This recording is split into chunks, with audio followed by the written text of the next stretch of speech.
साख्रियाथ' BTR एकर्डजों सोमोन्दो गैया। नै बोरै जाखो? दा जोंनियाव 1100टा पस्ट खालि दं।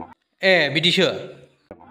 गिबियावनो बयनिसिमबो आंनि अननाय आरो सिबिनायखौ जासिहरबाय। बेजों लोगोसेनो आसा खालामो नोंथांमोन बयबो मोजाङैनो दङ आरो लोगोसे आसा खालामबावो नोंथांमोनहा भिडिअखौ जोबजासिम नायगोन आरो चेनेलखौ मोजां मोनदोंबा साबस्क्राइब खालामगोन आरो भिडिअखौ मोजां मोनदोंबा लाइक, कमेन्ट आरो शेयार खालामना होगोन होननानै।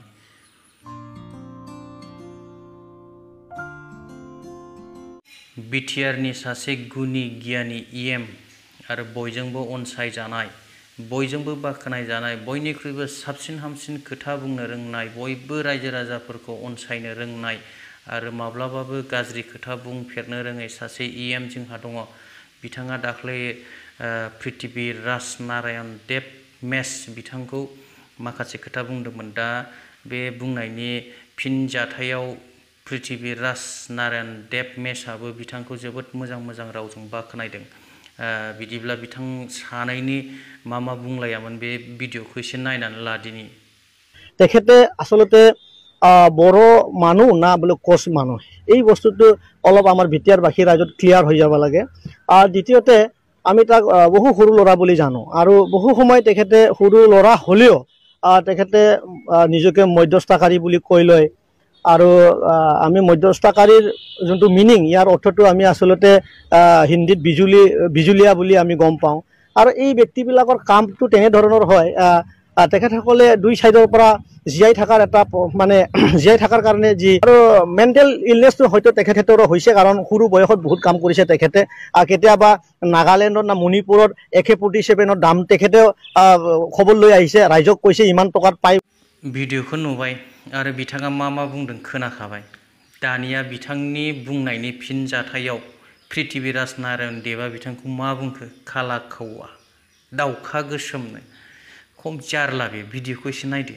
কোনোবা কালা দাউখা বা দাউখা গুচুম, কালা কাউৱা এজন বা কালা কাউৱাৰ দৰে বা দাউখা গুচুমৰ দৰে দেখা এজন UPPL দলৰ নেতাই কৈছে পৃথ্বীৰাজ নাৰায়ণ দেৱ মেছ মধ্যস্থতাকাৰী কিবা হেন তেন কিবা কিবি। কিন্তু মই তেখেতক এটা প্ৰশ্ন উত্থাপন কৰিব বিচাৰিছোঁ। তেখেতৰ নামটো মই ইমান ভালকৈ নেজানো, কিবা মানুহবিলাকে দাউখা গুচুম বুলিহে কয় তেখেতক। কিন্তু মই তেখেতক জানো যে তেখেতে BPF দল যেতিয়া BTCত চৰকাৰত আছিলে তেতিয়া হাগ্ৰামা মহিলাৰীৰ ভৰিত মানে ভৰি গেৰুৱা ছাতি বা ভৰি চেলেকি তেওঁ বিভিন্ন কণ্ট্ৰেক্ট কৰিছিলে। হাগ্ৰামা মহিলাৰীৰ BPF চৰকাৰ BTCত থাকোঁতে সেই কালা দাউখা নামৰ ইএম গৰাকী বা কালা কাউৱাৰ দৰে দেখা ইএম গৰাকীয়ে সেই হাগ্ৰামাৰ ভৰি চেলেকি বা হাগ্ৰামাৰ গেৰুৱাত পৰি তেওঁ বিভিন্ন ঠিকা লাভ কৰিছিলে। আৰু ঠিকা লাভ কৰাটো কোনো অপৰাধ নহয়, বিভিন্ন ঠিকাদাৰে ঠিকা কৰিব পাৰে। কিন্তু যদি 100 টকাৰ ঠিকা আছিলে তাতে তেওঁ হয়তো 20 টকাৰো কাম কৰা নাই। এইটো হ'ল সেই কালা দাউখা গৰাকীৰ কিবা ৰাকেশ না কিবা নামটো মই পাহৰি। কিন্তু সেই কালা দাউখা বা দাউখা গুচুমৰ বিটিআৰ ৰেকৰ্ডত কি কণ্ট্ৰিবিউশ্যন আছে?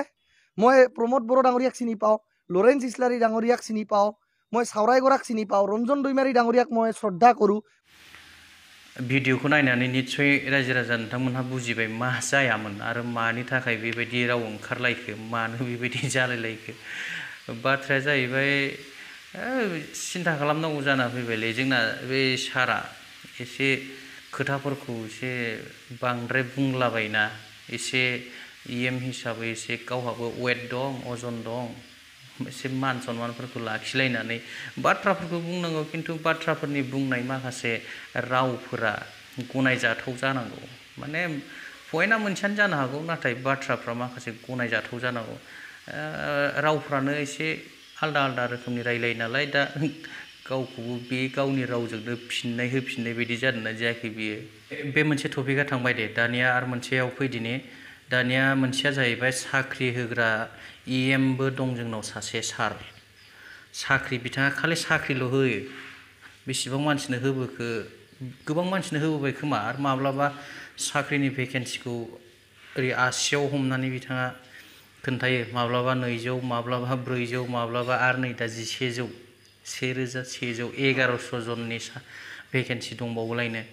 बै समावबो मालाबा बुंदोंमोन माबा फरेस्ट डिपार्टमेन्टआव 400 जननि पस्ट दङ, मास मोननैनि गेजेराव बे साख्रिखौ होनाय जागोन होननानै बुंदोंमोन। सोर मोनखोथाय आंथ' मोनथिला, जेबो एडभार्टाइजमेन्टफोरबो नुनाय जायाखिसै, इन्टारभिउफोरबो जाखोना ना होनायानो जायाखिसै साख्रिखौ जाय हक बिथांनि भिडिअखौबो एसे नायदिनि साख्रियाथ' बिटिआर एकर्डजों सोमोन्दो गैया दा जोंनियाव 1100टा पस्ट खालि दङ बे 1100टा पस्ट खालिखौ सेंसन खालामनानै मानसिनो साख्रि होनो दाहाथों मोनसे पलिसिजों बिपि एबा सेन्ट्रेल सिलेक्सन बर्डनि एगेन्स्टै हाइकर्ट केस होदोंमोन बे हाइकर्ट केसखौ जोङो नाङै थांनाय बाराव देरहानो हाबाय दा नैबे 1100टा पस्ट खालि थानायखौ जोङो दिनै नटिफिकेसन होनानै साख्रि होनो हानायनि अबस्थायाव फैबाय भिडिअखौ नुनानै निस्सय हमनो हाबाय रायजो राजा नोंथांमोना बिथाङा मा फोरमायदों आरो